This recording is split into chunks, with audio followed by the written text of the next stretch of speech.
많은 사람들은 하나님을 사랑하고 섬기기 때문에 재정적으로 안정된 삶을 누려야 한다고 믿습니다. 하지만 종종 그 반대의 상황을 목격하게 됩니다. 많은 신자들이 성경에서 하나님의 신성한 공급에 대한 약속을 읽고 그 자원이 자동으로 그들에게 올 것이라고 상상합니다. 하지만 왜 이렇게 많은 택함받은 자들이 재정적인 어려움을 겪으며 생존을 위해 싸우는지 한 번이라도 생각해 보신 적이 있습니까? 돈이 없는 것이 하나님의 축복이 없는 것을 의미하지는 않지만 이 상황 뒤에는 다른 이유들이 있습니다. 이 영상에서는 왜 하나님의 택한 자들이 종종 재정적인 어려움을 겪는지에 대한 7가지 이유를 다룰 것입니다. 이러한 이유들을 이해하면 오늘날 무슨 일이 일어나고 있는지를 새로운 시각으로 보게 될 것입니다. 이것은 당신의 재정에 대한 사고방식과 태도를 변화시켜 하나님의 사랑받는 자로서 지속 가능한 번영을 쌓을 수 있도록 도울 것입니다. 마지막에는 예수님의 이름으로 강력한 기도를 함께 드릴 것이니 끝까지 시청하며 이 기도의 축복을 받을 수 있도록 마음을 여십시오. 이제 왜 많은 택함받은 자들이 재정적인 어려움을 겪는지 알아보겠습니다. 아직 이 채널을 구독하지 않으셨다면 구독 부탁드립니다. 첫 번째 이유. 하나님은 당신이 돈이 아니라 하나님께 의지하길 원하십니다. 하나님은 당신의 진정한 공급자이자 인생의 유지자이십니다. 당신이 지금까지 가졌거나 앞으로 가질 모든 것이 하나님의 손에서 온 것입니다. 하지만 많은 사람들은 결국 자신의 월급, 은행 계좌, 저축에 의지하게 됩니다.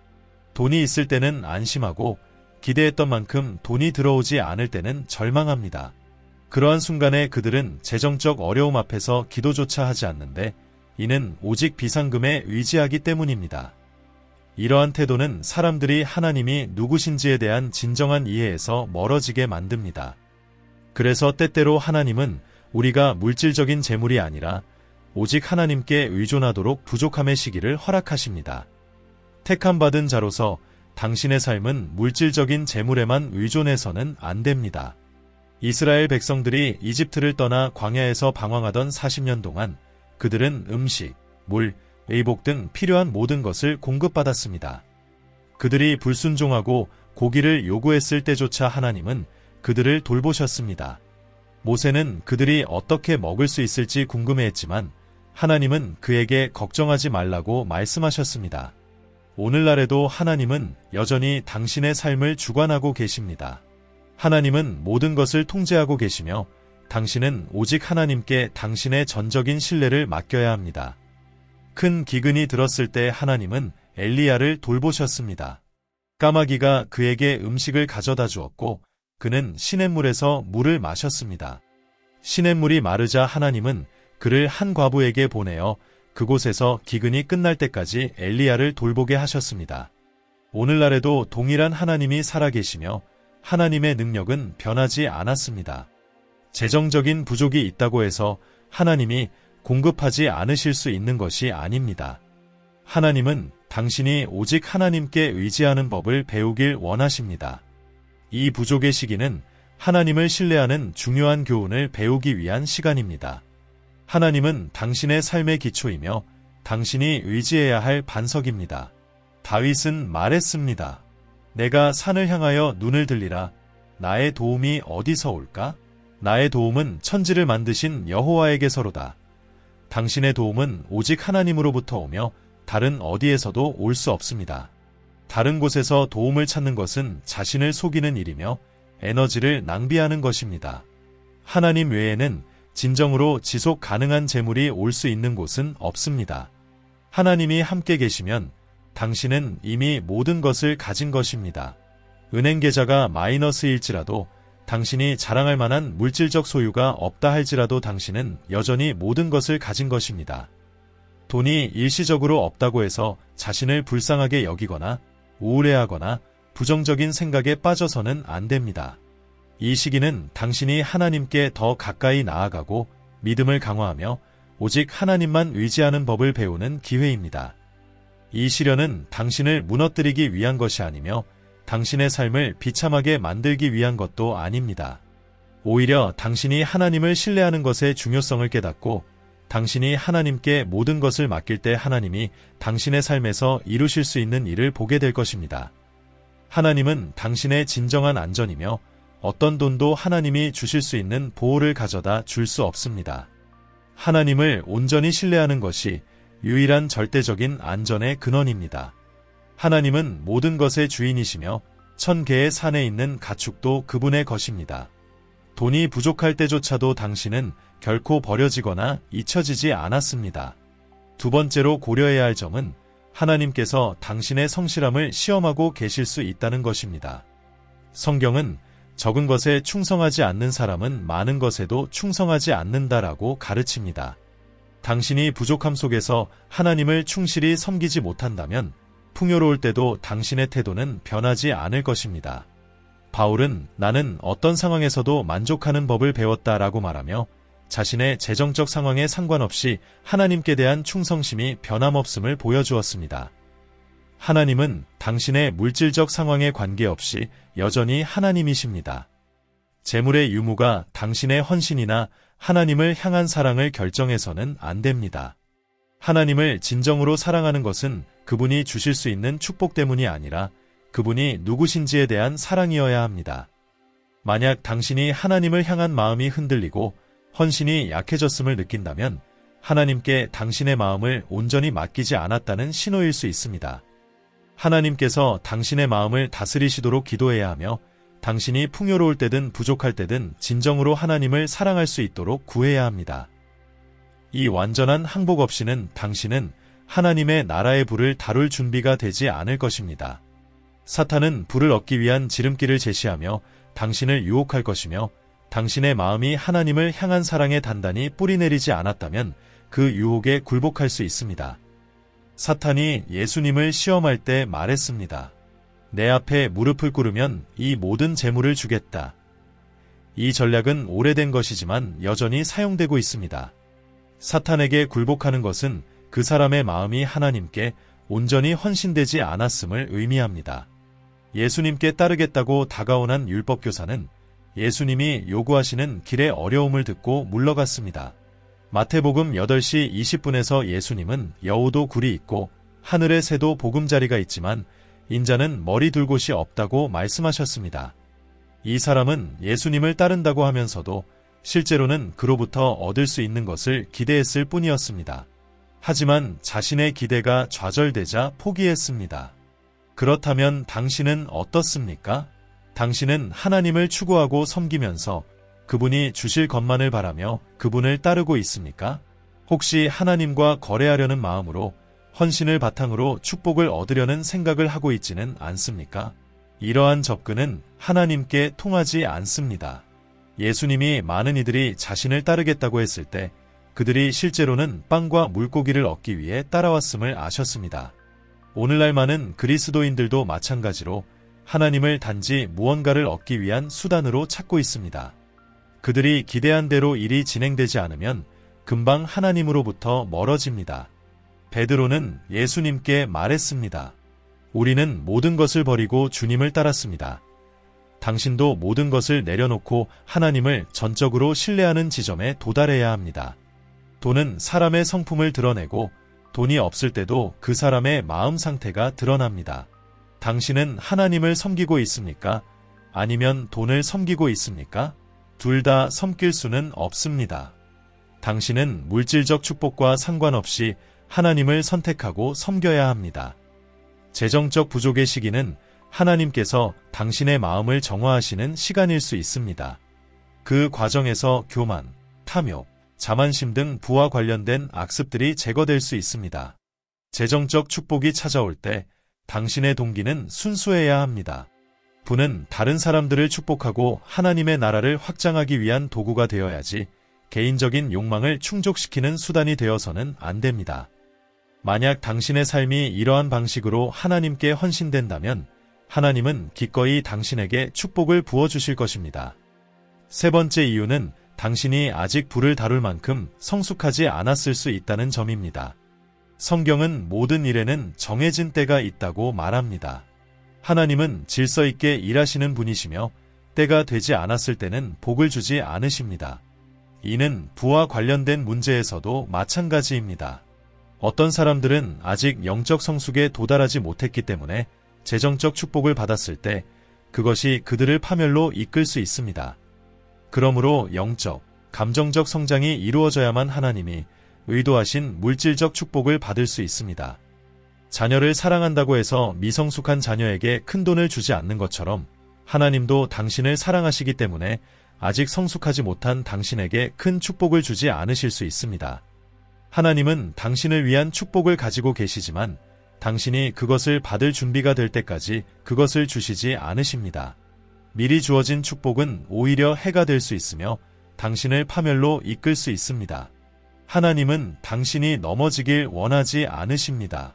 그래서 하나님은 단계적으로 당신을 성장시키시고 당신이 준비될 때까지 기다리십니다.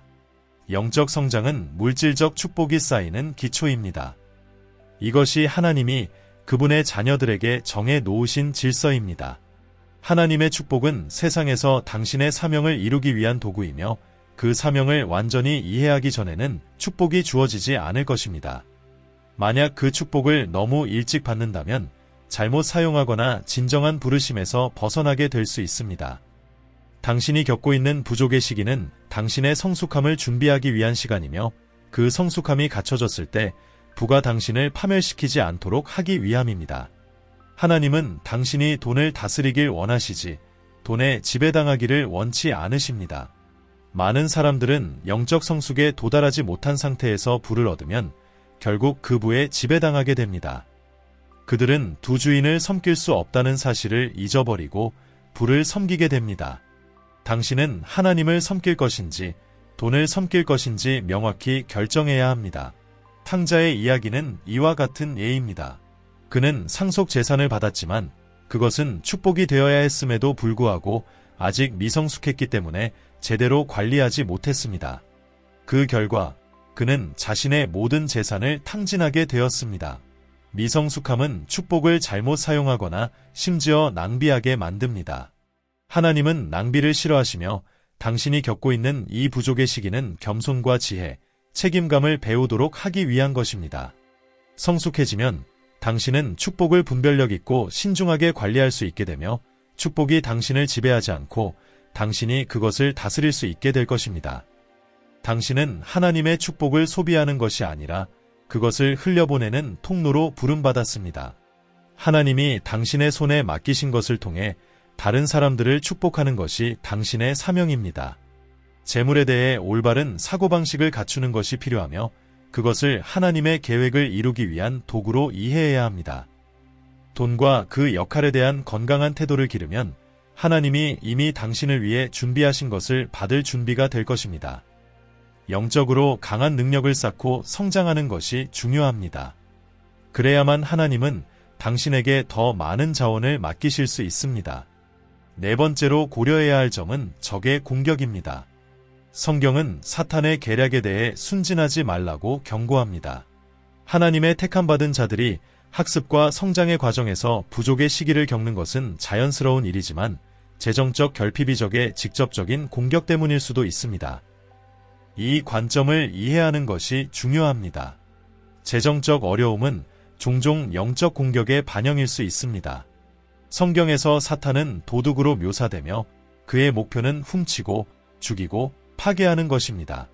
그는 항상 하나님의 계획을 좌절시키려 합니다. 따라서 부족의 시기는 준비의 과정일 수도 있지만 동시에 공격일 수도 있습니다. 그렇기 때문에 상황을 분별하고 현재 일어나고 있는 일을 이해하며 지혜롭게 반응하는 것이 중요합니다. 그럼에도 불구하고 당신은 어려움 속에서도 하나님을 신뢰하는 마음을 잃지 말아야 합니다. 하나님의 택함받은 자로서 번영은 당신의 신성한 설계의 일부이며 그것은 당신이 사명을 더 효과적으로 수행할 수 있도록 합니다. 그렇기에 적은 당신의 번영을 방해하거나 이미 획득한 것을 빼앗기 위해 모든 수단을 동원할 것입니다. 사탄은 당신의 재정을 공격함으로써 당신을 혼란시키고 사명에서 벗어나게 하려 합니다. 기도와 영적 성장을 위한 시간은 기초적인 필요를 채우는 걱정으로 낭비될 수 있습니다. 이렇게 되면 당신의 초점이 흔들리고 단지 생계를 유지하려고 애쓰게 될 수 있습니다. 이는 결국 재정적인 풍요를 쫓느라 신앙이 약해지게 할 수 있습니다. 이때 적은 당신의 마음에 의심을 심으려 합니다. 하나님이 정말 당신을 선택하셨다면 왜 이런 재정적 어려움을 겪고 있겠습니까? 라는 속삭임이 당신의 자신감을 흔들고 혼란을 일으킬 수 있습니다. 사탄은 하나님께 전적으로 헌신한 사람들의 손에 있는 부의 잠재력을 알고 있습니다. 그가 당신의 재정을 공격하는 이유는 당신이 번영할 때 하나님의 나라를 위해 위대한 일을 할 수 있기 때문입니다. 번영이 중요하지 않다면 왜 사탄은 선택된 자들이 재정적인 어려움을 겪도록 그렇게 많은 노력을 기울이겠습니까? 만약 당신의 부족이 적의 공격이라면 반복되는 패턴을 발견할 수 있을 것입니다. 예기치 못한 사건으로 인해 재산을 잃거나 재정을 갉아먹는 이상한 질병이 발생하거나 재정적 손실을 초래하는 재난이 갑작스럽게 사라지는 것 등을 겪을 수 있습니다. 적은 직접적인 공격 외에도 당신의 마음을 속여 재정에 대한 잘못된 태도를 형성하게 할 수 있습니다. 그는 당신을 무기력하고 게으르고 안주하게 만들어 재정적 감옥에 갇히게 할 수 있습니다. 사탄이 당신의 삶을 지배하지 않도록 하십시오. 성경은 마귀를 대적하라. 그리하면 너희를 피하리라 라고 가르칩니다. 적이 당신 앞에 놓은 장애물은 당신이 허락할 때만 힘을 발휘합니다. 패배에 굴복하는 대신 권위를 가지고 일어나서 상황을 통제하십시오. 하나님의 축복을 당신의 노력 위에 선포하고 올바른 마음가짐으로 행동하십시오. 그리스도께서 원하시는 일을 하며 그분이 당신을 인도하실 것이라는 믿음을 가지고 나아가십시오. 아직도 왜 많은 택함받은 자들이 재정적 어려움을 겪고 있는지 궁금하십니까? 다른 이유들도 있으니 계속해서 시청하며 더 알아보십시오. 5번째 이유는 당신이 큰 성취를 위한 준비 단계에 있을 수 있다는 점입니다. 하나님과 함께라면 앞으로 올 것이 항상 이전에 받은 것보다 더 크고 위대합니다. 만약 당신이 이미 하나님의 축복을 경험했다고 생각한다면 더 큰 축복을 받을 준비를 하십시오. 하나님은 미래를 위해 더 큰 것을 예비하고 계십니다. 그러나 더 큰 축복을 누리기 전에 당신은 준비가 되어 있어야 합니다. 오늘의 당신은 내일 더 높은 수준에 도달할 당신과 같지 않습니다. 하나님은 끊임없이 당신을 변화시키시고 성장시키시며 배우고 발전하게 하십니다. 이 준비 과정의 일환으로 부족의 시기를 겪는 것은 앞으로 다가올 더 큰 도전과 축복에 대비하기 위한 것입니다. 성경에서 하나님이 사용하신 위대한 인물들을 살펴보면 그들의 삶에 공통된 요소가 있음을 알 수 있습니다. 바로 준비의 과정입니다. 그들 중 누구도 어느 날 갑자기 부름을 받고 즉시 그들의 사명에 들어가지 않았습니다. 모두가 훈련과 준비의 과정을 거쳐 다가올 책임을 감당할 수 있도록 준비되었습니다. 예를 들어 다윗은 왕이 되기 전에 목자였습니다. 그는 곰과 사자를 상대하며 골리앗과 싸우기 전의 도전을 경험했습니다. 요셉은 이집트의 총리가 되기 전에 보디발의 집에서 종으로 일하고 감옥에서 갇힌 생활을 하며 다른 죄수들의 꿈을 해석하는 훈련을 받았습니다. 심지어 하나님의 아들이신 예수님도 인류를 구원하는 사명을 시작하시기 전에 준비의 기간을 겪으셨습니다. 아무도 즉시 준비된 상태로 사명에 뛰어들 수 없습니다. 하나님은 그분의 택한 자들을 도전적인 광야의 시즌을 통해 인도하십니다. 이 시기는 모든 일이 잘 풀리지 않는 것처럼 느껴지는 순간이며 하나님의 약속이 멀리 느껴지고 하나님께서 자신을 잊으신 것 같다고 느낄 수 있습니다. 그러나 이 순간에도 하나님은 여전히 당신과 함께 하시며 당신을 다듬어 더 큰 운명을 위해 준비시키고 계십니다. 이 단계를 경시하지 말고 그 과정을 회피하려 하지 마십시오. 많은 이들이 이 단계를 단축하려 하지만 그 과정의 중요한 목적을 잊어버리면 축복과 미래를 망칠 위험이 있습니다. 오늘은 이루기 어려워 보이는 일이 하나님께서 계획하신 자리에 도달하게 되면 자연스럽게 이뤄질 것입니다. 여정의 가치를 깨닫고 배워야 합니다. 하나님께서 그분의 방식으로 당신을 인도하시도록 하십시오. 지금 겪고 있는 어려움이 있다면 그것은 하나님께서 그것을 통해 당신에게 유익을 주고 계신 것이기 때문입니다. 하나님은 당신이 겪고 있는 시련 속에서 결코 허락하지 않는 것은 없습니다.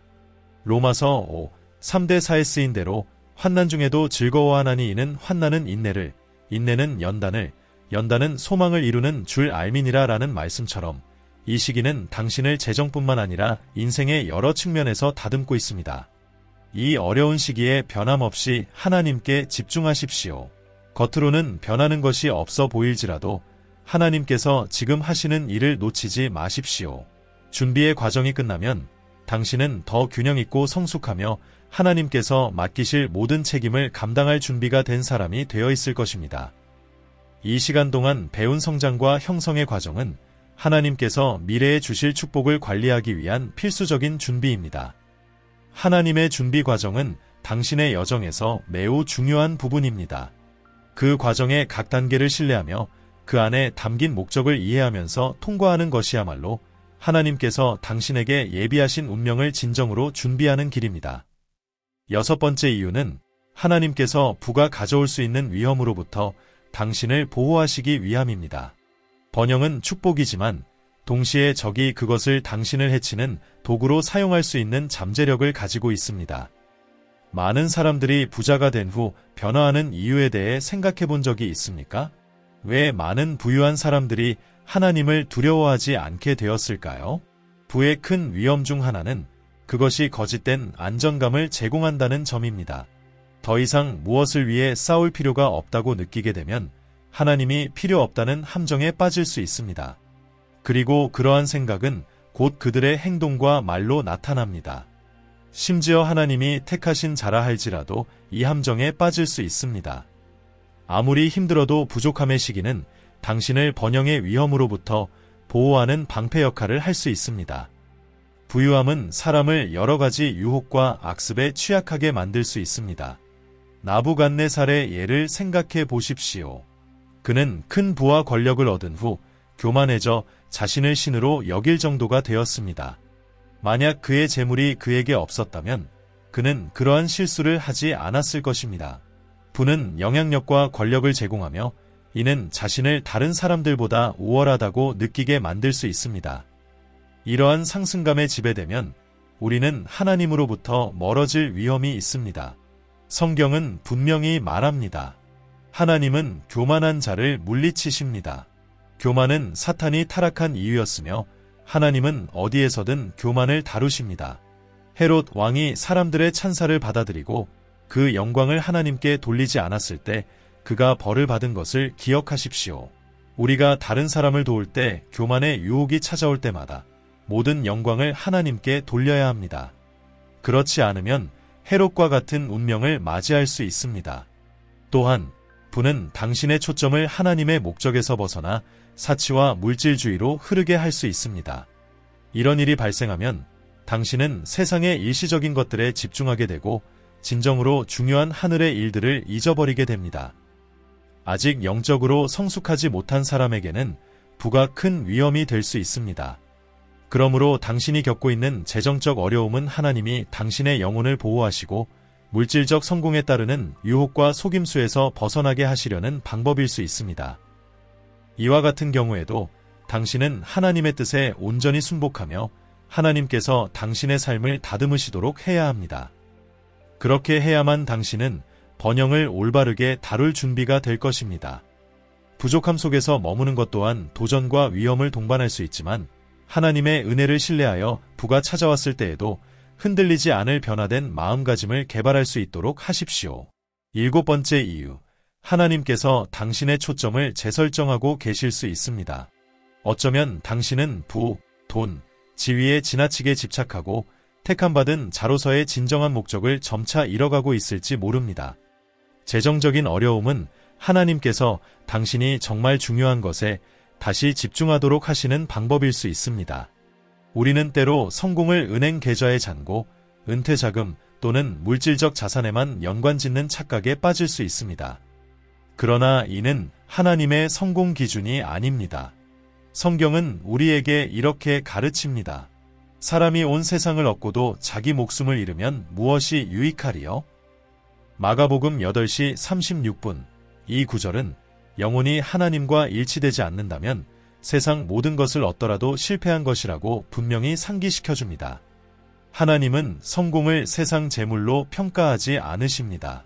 오히려 그분은 당신이 하나님의 뜻에 맞춰 목적을 이루고 영적 부를 쌓는지를 보십니다.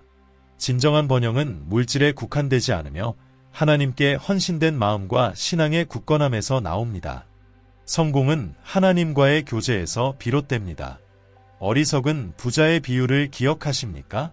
이를 완전히 이해하기 위해 성경의 이야기를 직접 들어보십시오. 누가복음 12시 16분 -21에서 예수님은 한 부유한 사람에 대한 이야기를 들려주십니다.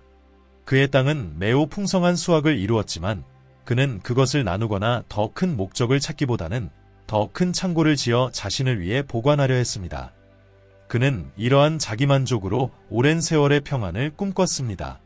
그러나 하나님은 그를 어리석다고 부르시며 그 밤에 그의 생명을 거두어 가실 것이라고 말씀하십니다. 이야기는 부를 축적하는 것보다 하나님의 뜻에 맞게 사는 것이 얼마나 중요한지를 가르칩니다. 하나님은 그에게 어리석은 자여 오늘 밤 내 영혼을 도로 찾으리니 그러면 내가 준비한 것이 누구의 것이 되겠느냐? 라고 말씀하셨습니다. 이 말씀은 영적인 투자 없이 재물을 쌓는 것이 얼마나 헛된 일인지를 보여줍니다.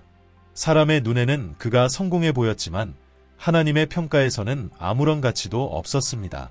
그의 우선순위는 잘못되었고 하나님과의 관계에 아무런 투자도 하지 않았기 때문입니다. 당신이 잘못된 우선순위로 사는 실수를 저지르지 않도록 하나님은 부족의 시기를 통해 당신의 초점을 재조정하실 수 있습니다. 재정적 어려움은 하나님께서 당신을 물질적 성공에서 멀어지게 하시고 하나님의 뜻에 더 가까이 가게 하시는 방법일 수 있습니다. 성경은 우리에게 위의 것을 생각하고 땅의 것을 생각하지 말라 골로새서 3:2고 가르칩니다. 이 세상이 우리의 궁극적 집이 아니라는 것을 이해할 때 우리의 삶은 영원한 것을 바라보게 되며 우리의 삶은 영적 부에 의해 측정됩니다. 예수님께서도 사람의 생명이 그 소유의 넉넉함에 있지 아니하니라 라고 말씀하셨습니다. 당신의 존재와 목적은 물질적 소유 그 이상입니다. 다른 사람들과 마찬가지로 재물과 지위를 추구하는 삶에 사로잡히지 않도록 하십시오. 세상의 표면적인 기준에 따라 자신의 가치를 측정하지 마십시오. 하나님 앞에 설 때 그분은 당신이 얼마나 많은 재산을 쌓았는지 묻지 않으실 것입니다. 그분의 목적에 맞게 어떻게 살았는지, 얼마나 많은 영혼을 하나님 나라로 이끌었는지가 중요할 것입니다. 결국 중요한 것은 당신이 영적 영향을 끼쳤는지, 하나님의 계획을 어떻게 실천했는지입니다. 물질적 재물을 쫓는 것은 경계하지 않으면 쉽게 빠져들 수 있는 일입니다. 그렇기 때문에 하나님께서는 때때로 부족의 시기를 허락하셔서 당신의 초점을 재조정하시고 영적인 것에 집중하게 하십니다. 많은 사람들은 재정적 흐름이 중단되고 장애물에 부딪혔을 때만 하나님께 답을 구합니다. 그러한 시련이 없었다면 그들은 하나님께 결코 다가가지 않았을지도 모릅니다. 이러한 멈춤의 순간에서 그들의 마음은 하나님께로 돌아가고 하나님은 그들에게 삶의 진정한 목적을 보여주시기 시작하십니다. 그 목적은 단순한 물질적 소득을 넘어섭니다. 이 일시적인 부족은 당신을 하나님께 더 가까이 이끄는 도구가 될 수 있으며 당신의 사명을 더 깊이 이해하게 도와줍니다. 또한 재정적 어려움을 겪는 또 다른 이유는 다른 사람들에 대한 공감을 키우기 위함일 수 있습니다. 재정적으로 안정된 가정에서 태어나거나 큰 어려움을 겪지 않은 사람들은 다른 사람들이 매일 겪는 생존 투쟁에 대해 실질적인 이해가 부족할 수 있습니다. 이러한 사람들에게 생존의 투쟁은 먼 이야기처럼 느껴지며 거의 다른 세상에 사는 듯한 느낌일 수 있습니다. 당신은 다른 사람들의 어려움을 이해한다고 생각할 수 있지만 다음 식사가 어디에서 올지 알 수 없는 상황이나 재정적 전망이 없는 삶을 직접 경험해보지 않았다면 그 이해는 피상적일 수 있습니다. 이러한 경험이 없으면 필요한 공감을 충분히 느끼지 못하고 어려움에 처한 사람들에게 온전히 다가가기가 어려울 수 있습니다.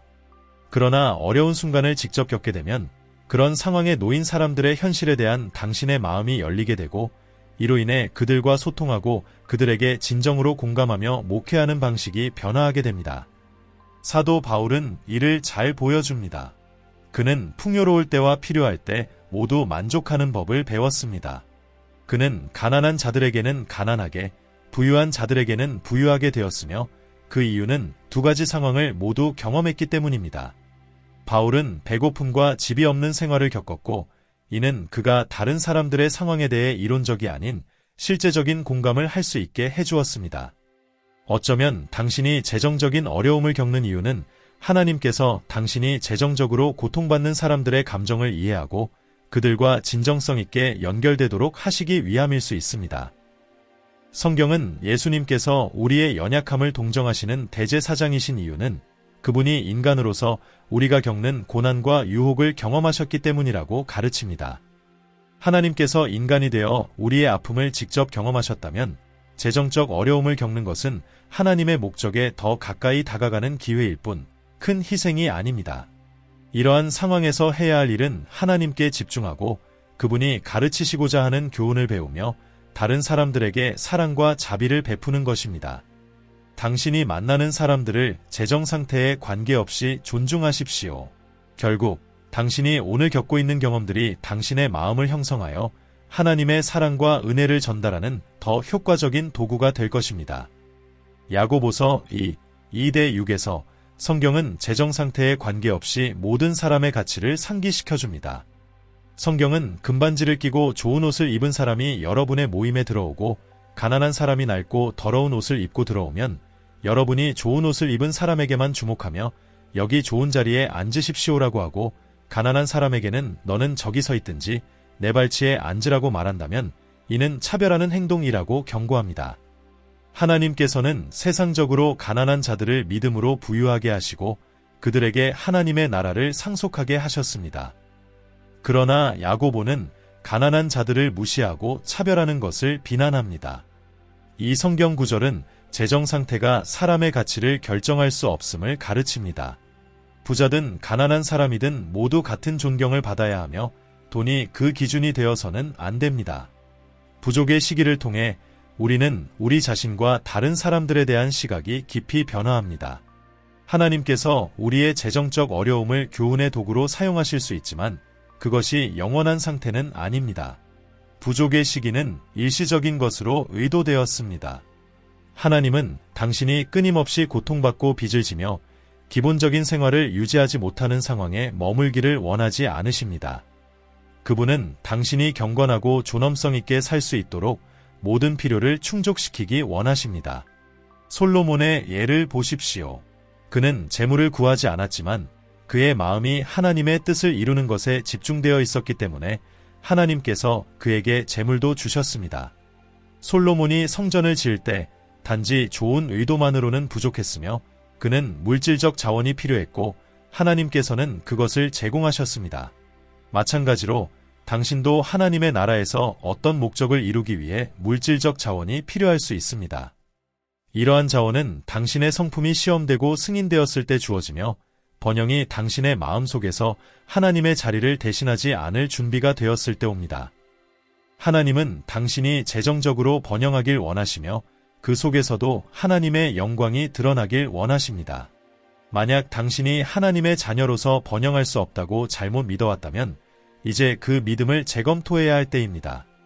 성경에는 하나님의 자녀들에게 재정적 축복을 약속하는 내용이 가득합니다. 재정적 번영은 하나님께 순종하는 자들에게 주어지는 유산의 일부이며 하나님은 그것을 당신에게 주시길 원하십니다. 그러나 그 축복이 함정이 되지 않도록 올바른 마음가짐과 성경적 원칙에 따라 살아가는 것이 필요합니다. 많은 사람들이 돈이 모든 악의 뿌리라고 믿지만 성경은 돈에 대한 사랑이 악의 뿌리라고 가르칩니다. 돈 자체가 아니라 돈을 사랑하는 마음이 문제인 것입니다. 어떤 사람들은 재정적으로 축복받으면 하나님을 실망시키는 것이라고 두려워하지만 이는 사실이 아닙니다. 그들은 종종 부자와 나사로 이야기나 어리석은 부자의 비유를 인용하며 이런 믿음을 정당화하는데 이는 택한 자들이 번영을 추구하는 것을 피하게 만들고 불필요하게 어려운 삶을 살게 합니다. 하나님은 부에 반대하지 않으시며 그것을 어떻게 사용하고 어떤 자리에 두는지를 문제 삼으십니다. 당신이 영적 우선순위를 유지하면 재정적 번영은 하나님의 뜻을 이루기 위한 도구가 될 것입니다. 중요한 것은 하나님의 원칙에 따라 사는 것이며 물질적 축복을 목적이 아닌 하나님의 계획을 이루기 위한 도구로 보는 것입니다. 많은 사람들이 성경의 여러 위대한 족장들이 큰 재물로 축복받았다는 사실을 잊곤 합니다. 아브라함은 매우 부유했으며 욥은 동방에서 가장 부유한 사람으로 여겨졌습니다. 이삭은 풍요로움을 경험했으며 야곱도 큰 축복을 받았습니다. 라반의 번영은 야곱이 그의 집에 있었기 때문이라는 것이 알려져 있었습니다. 솔로몬은 하나님으로부터 엄청난 재물을 받았습니다. 이러한 예들은 재정적 번영과 하나님에 대한 신실함이 서로 양립할 수 없다는 생각을 도전하게 만듭니다. 하나님은 당신이 번영하길 원하시며 이 진리를 마음 깊이 받아들여야 합니다. 그러나 하나님은 당신이 이방인들처럼 재물을 추구하길 원하지 않으십니다. 하나님의 명령은 당신이 하나님을 따르라는 것이며 그럴 때 물질적 축복이 당신을 따를 것입니다. 이를 위해서는 돈에 대한 올바른 사고방식을 갖는 것이 중요합니다. 번영에 대한 당신의 태도가 중요합니다. 만약 당신이 하나님의 선택받은 자가 재정적으로 축복받을 수 없다고 믿는다면 이러한 믿음은 하나님이 주시려는 축복에 대한 장애물이 될 수 있습니다. 하나님이 당신을 훈련시키거나 준비시키기 위해 그 축복을 보류하지 않더라도 잘못된 사고방식은 그 축복이 당신에게 오는 것을 방해할 수 있습니다. 또한 만약 당신이 선택받은 자로서 가난하게 살아야만 하나님께 충성된 것이라는 생각을 가지고 있다면 그 축복이 올 때 거부할 수도 있습니다. 가난이 하나님을 기쁘시게 하는 유일한 길이라는 생각은 잘못된 것입니다.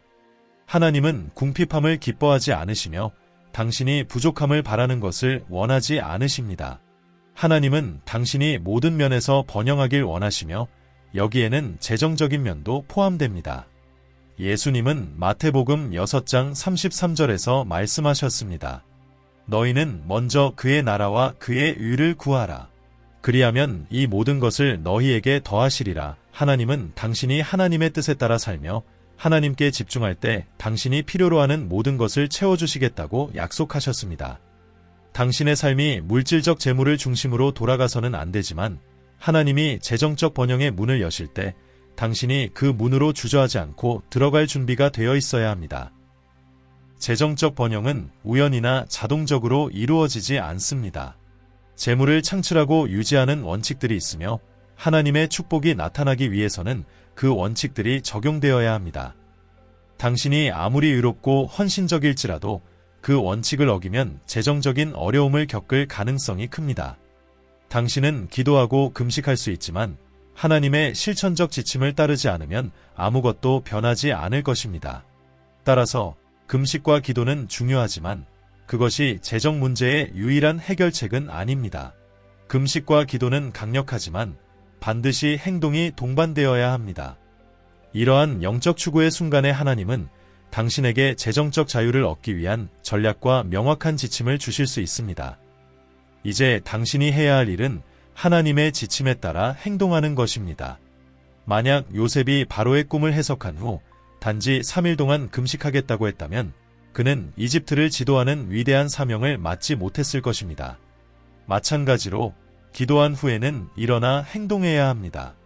당신의 기도에 대한 응답은 하나님이 당신 앞에 두신 기회들 안에 있을 수 있습니다. 그러므로 믿음, 기도, 행동이 함께할 때 당신은 번영을 경험하고 하나님께서 당신의 삶을 위해 계획하신 것을 실현하게 될 것입니다. 번영을 이루기 위한 첫 번째 단계는 지식을 얻는 것이며 가치 있는 사람이 되고 문제를 해결할 수 있는 능력을 갖추는 것입니다. 또한 직관적이고 비전 있는 사람이 되어야 합니다. 이것이 두드러지고 기회가 왔을 때 준비되어 있을 수 있는 길입니다. 그러나 무엇보다도 하나님께 신뢰를 두고 매 순간 무엇을 해야 할지에 대한 분별력을 구하는 것이 중요합니다. 성경은 잠언 10장 22절에서 여호와께서 주시는 복은 사람을 부하게 하고 근심을 겸하여 주지 아니하시느니라고 가르칩니다. 이는 당신이 하나님의 인도를 따를 때 하나님께서 당신의 발걸음을 인도하여 고통 없이 번영에 이를 수 있도록 하신다는 뜻입니다.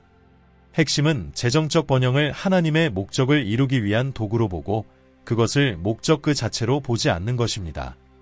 영적 우선순위가 바로 세워져 있을 때 하나님은 당신이 하나님의 나라를 확장하고 다른 사람들을 축복할 수 있도록 더 많은 자원을 기꺼이 맡기실 것입니다.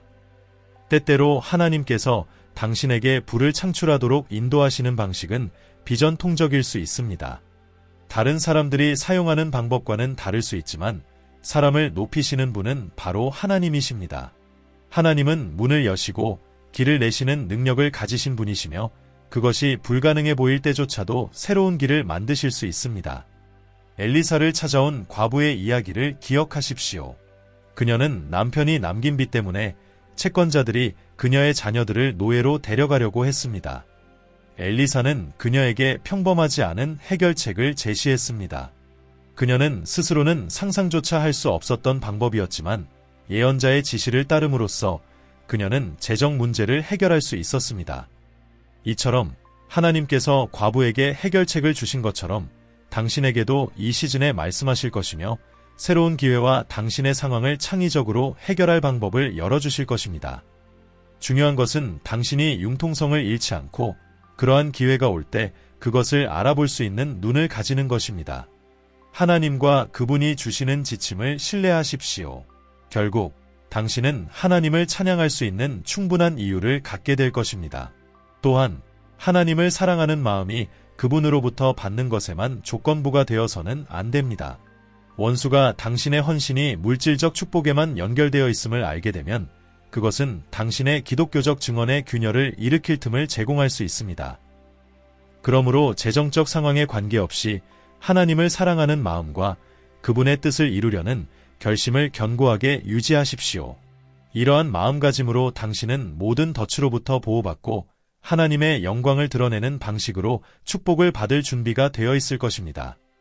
이제 제가 너무 사랑하는 거룩한 시간, 우리의 기도 시간이 왔습니다. 함께 기도합시다.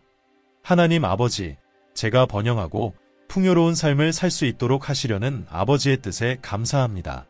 제가 부와 번영에 대해 올바른 태도를 가질 수 있도록 도와주시기를 기도합니다. 어떤 것도 제 마음에서 주님을 대신하지 않게 해주십시오. 저는 재정적 번영과 맞바꾸어 사랑과 헌신을 포기하지 않을 것입니다. 저는 주님을 사랑하며 재정적 축복을 받든 받지 않든 온 마음으로 주님을 사랑할 수 있도록 도와주십시오. 때때로 재정적 부족은 제가 부에 대해 잘못된 믿음을 가지고 있기 때문임을 인정합니다. 성령님, 제 마음을 정결하게 하셔서 제한된 재정적 생각에서 벗어나게 해주십시오. 올바른 재정 지식을 구하고 성경이 이 문제에 대해 무엇을 가르치는지 더 많이 배우며 공부하게 하시고 이를 통해 제 마음을 새롭게 하여 저를 제한하는 믿음에서 벗어나게 해주십시오. 책을 읽고 세미나에 참여하며 지식을 쌓을 수 있게 도와주십시오. 주님, 제가 준비된 사람이 되어 주님이 계획하신 미래의 목적지로 나아갈 수 있도록 이 준비의 시간을 인도해 주십시오. 주님만을 신뢰하며 인내할 수 있게 도와주시고 제가 필요로 하는 모든 것을 주실 것을 믿고 기다리게 해주십시오. 재물이 아닌 주님 안에 저의 안전이 있다는 것을 알고 있습니다. 돈은 실패할 수 있지만 주님의 사랑과 은혜는 변하지 않습니다. 제 마음을 굳건히 하여 먼저 주님을 구하게 하시고 이 세상의 방해 요소들이 저를 주님의 사명에서 멀어지지 않게 해주십시오. 돈은 주님의 목적을 이루기 위한 도구이며 결코 저의 주인이 되지 않게 해주십시오. 부가 제 영혼을 지배하지 않게 하시고 주님께서 주시는 재물을 다른 사람을 축복하고 주님을 영화롭게 하는데 사용하게 해주십시오. 제가 정말 중요한 것에 집중하게 해주시고 하늘에 보물을 쌓는 삶을 살게 해주십시오. 재물을 추구하는 것이 제 목적을 흐리게 하지 않도록 도와주십시오. 저는 원수가 제 재정에 끼치는 모든 영향을 물리치며 원수가 세운 모든 장벽이 무너질 것을 선포합니다. 주님, 저의 삶의 모든 영역을 주님의 임재로 감싸주시고 저의 재정적 진보를 방해하려는 모든 공격을 취소해 주십시오. 저는 이 부족의 시기가 일시적임을 알고 있으며 주님께서 저를 위한 번영의 계획을 가지고 계신 것을 믿습니다. 저의 손에 재물을 창출할 능력을 주셔서 그 재물을 올바른 목적에 사용하게 하시고 다른 사람들에게 축복이 되게 해주십시오. 주님의 약속을 기다리는 동안 인내와 힘을 주셔서 흔들리지 않게 해주시고 영적으로 성장하여 주님이 원하시는 사람이 되게 해주십시오. 주님이 제게 주신 부를 잘 다룰 수 있을 만큼 성숙할 수 있도록 도와주십시오. 모든 사람에게 동정심을 가지게 하시고 재정적 상태에 관계없이 모든 사람을 존중하게 해주십시오. 제가 아무 데가 없이도 기꺼이 줄 수 있는 사람이 되게 해주시고 모든 사람의 가치를 보게 해주십시오. 그들은 주님이 창조하셨고 그리스도께서 그들을 위해 죽으셨기 때문입니다. 모든 것에 감사합니다. 아버지, 예수님의 이름으로 기도드립니다. 아멘. 사랑하는 이여, 당신은 특별하며 하나님의 계획 안에서 독특한 사명을 가지고 있습니다. 하나님은 책임있는 아버지로서 당신이 그 사명을 이루기 위해 필요한 모든 것을 이미 풍성하게 준비해 두셨습니다. 그러나 하나님은 부가 그 목적을 완전히 이해하지 못한 사람에게는 위험이 될 수 있음을 아십니다. 그래서 하나님은 당신에게 약속을 주시기 전에 부의 올바른 자리를 가르치시며 그 부가 당신의 주인이 아닌 종이 되게 하십니다. 부에 대한 갈망이 당신을 하나님의 뜻에서 벗어나게 하지 않도록 하십시오. 욥이 말했듯이 비록 그가 나를 죽이실지라도 나는 그분을 기다릴 것이다. 당신이 이 신뢰에 도달하면 하나님께서 당신에게 예비하신 모든 것을 받을 준비가 된 것입니다. 그리고 하나님께서 욥에게 나타나셔서 2배의 축복을 주셨듯이 하나님께서도 당신에게 나타나실 것입니다. 믿는 것을 포기하지 마십시오. 계속 하나님을 신뢰하십시오. 그러면 당신은 가장 좋은 것을 받게 될 것입니다.